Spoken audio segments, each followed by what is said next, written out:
Bismillahirrahmanirrahim.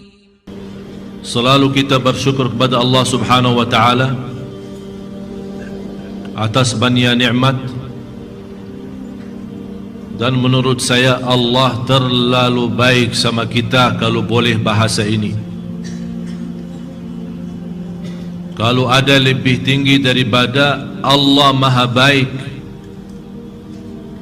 dan kebaikannya Allah sama kita tidak ada batasnya. Tapi manusia yang sangat zalim dan sangat kafir, manusia yang sangat bodoh dan sangat jahil, manusia tidak mengerti bagaimana cara yang terbaik untuk membalas kebaikan Allah yang tanpa batas. Wa in ta'uddu ni'matallahi la tuhsuha. Dan kalau kita seorang benar-benar hamba Allah salih-salihah, akan merasa malu karena tidak ada di antara kita yang sanggup membalas nikmat Allah terhadap kita.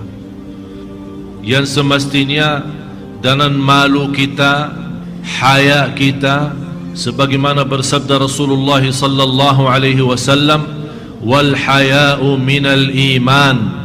Haya itu, malu itu sebagian daripada iman.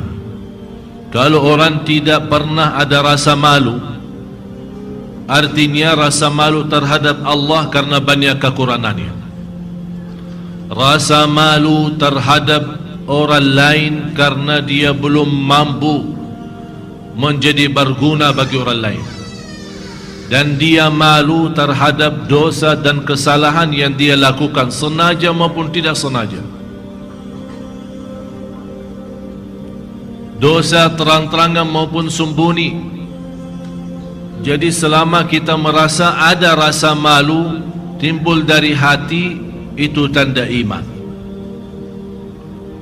Begitu selesai salat, kita merasa malu karena salat kita belum fantas, yang sesuai dengan keagungan Allah Subhanahu wa Ta'ala.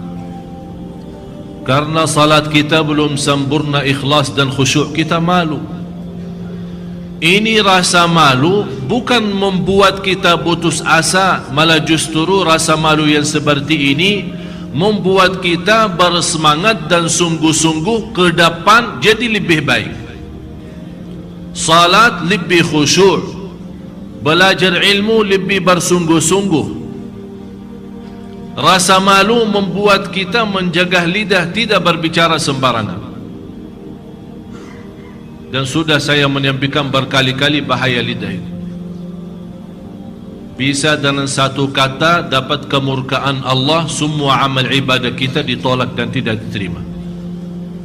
Sayang sekali jamaah sekalian, segitu bodohnya manusia. Sepanjang malam i'tikaf dan setiap malam salat malam, dan tidak pernah berhenti baca Al-Quran, puasa Isnin Kamis, bersilaturrahim, bersedekah, dan kedermawannya luar biasa. Dan satu kata bisa hapuskan semua. Na'udzubillah, bodohnya manusia. Cuba lihat ruginya sejauh mana. Kalau kita tahu ada sesuatu, apapun sesuatu itu, tapi bahaya akan mengganggu harta kita. Kita punya harta, punya rezeki, ratusan juta, bisa miliaran, bisa triliunan, tapi kita tahu ada satu amalan atau satu peristiwa kalau kita lakukan mengakibatkan kehancuran harta. Bagaimana sikap kita? Berhati-hati kan? Sangat berhati-hati. Tapi kenapa kita tidak sangat berhati-hati dalam hal iman kita? Jangan sampai iman kita habis, jangan sampai iman kita terhapus, jangan amal ibadah kita yang selama ini sebagaimana bersabda Rasulullah, seorang salat 60 tahun, habis 60 tahun, malah ternyata tidak ada satu pun yang diterima Allah. Na'udzubillah.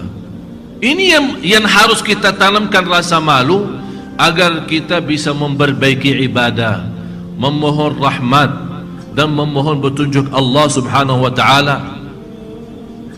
Karena kita merasa dunia kita, kalau berusaha di dunia tambah target, tambah berhati-hati, tambah menjaga dunia kita, di ujung-ujungnya kita rugi, kita juga merasa takut rugikan dunia. Apalagi kalau di akhirat. Dan rugi di akhirat sebagaimana firman Allah, dzalika huwal khusranul mubin. Kerugian akhirat jauh lebih besar dan nyata. Dan kalau menurut saya anda merasa kerugian dunia masih bisa diatasi. Besok, lusa, bulan depan, tahun depan, insya-Allah dalam perjuangan kita yang sungguh-sungguh bisa kita perbaiki. Tapi kalau rugi akhirat, apa yang bisa kembalikan lagi? Kalau kita sudah termasuk orang yang dihukumkan oleh Allah masuk neraka, bukan karena Allah zalim, malah justru Allah maha adil, karena perbuatan kita terjumus masuk neraka. Apa yang kita mau jawab? Apa yang kita mau bilang sama Allah? Kalau kita komplain dan marah sama Allah, Allah akan tunjukkan yang membawa masuk neraka. Inilah ucapanmu. Allah tunjukkan buku amal. Inilah ucapanmu, inilah pandangan matamu, inilah perbuatanmu. Di situ kita akan bertambah malu. Habis Allah tunjukkan kekurangan dan kesalahan kita yang belum kita sadari sampai kita mati, belum kita segera bertaubat. Tapi subhanallah, karunia Allah jamaah sekalian bagi kita, kalau kita bertaubat, Allah tidak peduli berapa banyak dosa kita.